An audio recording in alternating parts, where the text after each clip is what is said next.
Have you ever watched someone lose something so massive you expected them to shatter?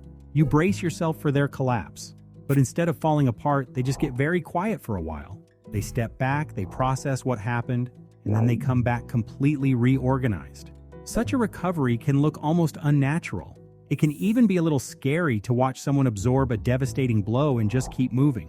For a very long time, we fundamentally misunderstood what it meant to be strong. Older ideas in psychology used to describe highly functioning people as invulnerable. It was almost as if experts believed these people had some kind of biological shield against suffering.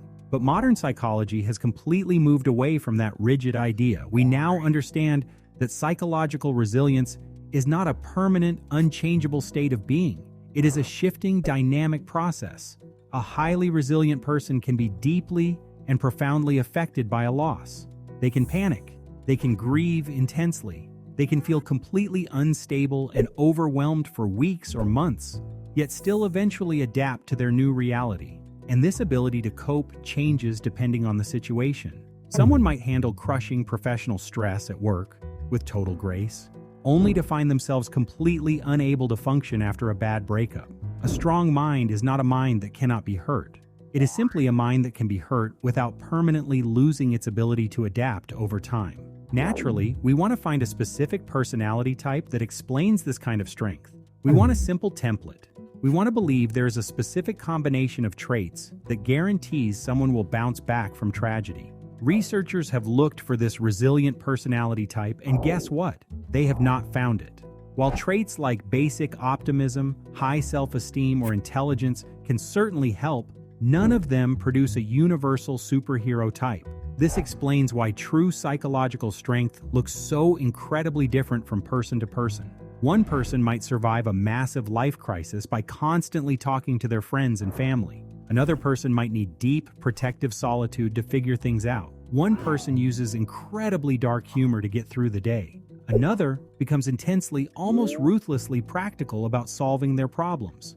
The strongest minds do not all look alike because resilience is not a personality trait. It is just the ongoing ability to keep trying different responses until you find one that actually works. We often imagine mentally strong people as extremely rigid. We picture a stone wall that never cracks. We think of the person who proudly says that they never break, they never cry, and they do not need anybody. Yet the science of human coping shows us the exact opposite. Real psychological strength relies on being willing and able to change your emotional strategies when your circumstances change. Sometimes aggressively fixing the problem is the best approach. Other times, the problem absolutely cannot be fixed, and radically accepting a terrible reality is your only way out. There are times when letting your raw emotions out is necessary for healing. But there are also times when containing those emotions temporarily is exactly what keeps you safe and functioning. A person who only has one single way of coping becomes incredibly vulnerable the exact second that their one strategy stops working. Weak emotional systems rely on one rigid response. Strong systems know how to change shape. When the ground falls out from under you, your brain is immediately forced to calculate the danger. It asks how bad the situation is, what the worst-case scenario might be, and whether you can survive it. People who adapt quickly seem to judge these threats differently. This is explained by something called positive appraisal style theory. Now, this theory does not mean wearing rose-colored glasses. It does not mean pretending everything is wonderful when your life is quite literally burning down. Instead, it involves looking at a situation realistically and actively avoiding three very dangerous mental traps. The first trap is catastrophizing, which means exaggerating how terrible the outcome will be. The second trap is pessimism, which is exaggerating the actual likelihood of that worst-case scenario happening. The third trap is helplessness, which means drastically underestimating your own ability to cope with the fallout. Imagine two different people lose everything they have worked for. One person decides their future is permanently destroyed. Nobody will ever hire them again, and their life is over. The other person acknowledges that the loss is severe and terrifying.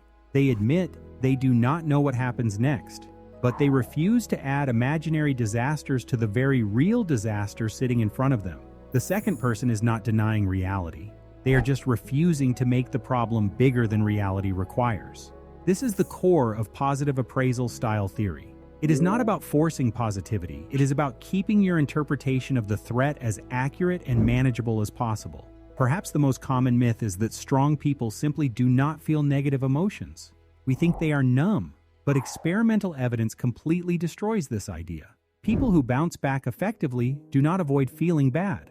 The terrible experience remains genuinely terrible for them. However, they possess a unique capacity to experience tiny, fleeting, positive emotions right alongside their pain. This is incredibly important because those brief positive emotions are actually associated with faster cardiovascular recovery following stress. Having a moment of dark humor with a friend, feeling a sudden flash of gratitude, or experiencing a brief moment of quiet affection during a period of immense grief does not mean a person does not care about their loss. Those small, positive experiences act as a biological release valve. They literally help the nervous system and the heart calm down from a state of high alert. Mental strength is not the absence of a racing heart or a stress response. It is the ability to help your body come back down to baseline after the internal alarm has done its job. Pain becomes infinitely harder to survive when it is the only thing happening in your life. Without a larger framework, suffering just loops back on itself in an endless cycle. You just keep asking why this is happening to you. Having a profound sense of purpose does not magically cure trauma. It will not stop you from feeling terrible in the darkest moments. However, having a purpose in life strongly predicts better emotional recovery after you experience something deeply negative. Purpose is linked to the speed of your recovery following a disruption rather than stopping the initial emotional reaction itself. Whether you are caring for a child, building a small business, protecting your community, or pursuing a deeply held personal value, purpose supplies a definitive direction. It gives your pain somewhere to go. It reminds your mind that even in the absolute darkest narrative, there is still another chapter left to move toward. Popular culture gets the concept of independence entirely backward. We idolize the lone hero who needs nobody and walks into the storm completely alone. But in reality, social support is consistently identified as one of the most vital protective factors in human survival. Safe, supportive relationships physically buffer our stress. They actually alter our biological stress systems.